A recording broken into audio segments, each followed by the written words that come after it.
I am a fan of the needle threader that comes with the Husqvarna Viking Embroidery S600. Not only will it thread your needles, but on the other end, it has a little tiny hole here. So if I'm changing the needles, I'll slide up that needle, loosen the screw, and let the needle drop down into this tool. It's also helpful for putting the needle back in, and then you don't have to have your hands and fingers in there so close to that needle. This is a great extension for your fingers for helping get those needles in and out quickly and easily.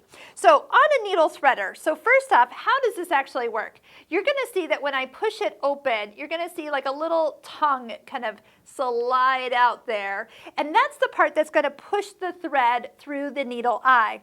If your needle threader on your sewing machine isn't working, this is a great item to get an extra one and put it with your sewing machine, by the way. So next, look for the little mark that's on the top of the needle threader, and there's one on the other side 180 degrees. So as long as one mark is on top when you're holding it, you are holding it correctly. Next, the thread needs to actually lay kind of in the mouth, kind of side to side. Think of like a little horse and a bridle. You're putting the bridle in his mouth. And then as you come around to the front part of the needle, you're going to gently set the needle threader on the needle, push in until the tongue kind of sits in the groove of the needle. There's a groove that goes all the way down the front of a needle. So as you slide down with the thread, it will fall into the hole of the eye. Now, if you take your tweezers, you can easily pull that loop through and your needle is threaded.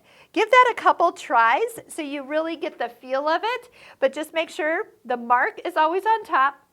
The thread goes side to side, and you gently place the needle threader on the needle. You should feel that little touch of that tongue, and then slide all the way down until that tongue falls into the eye, and you can plunge the thread through the needle.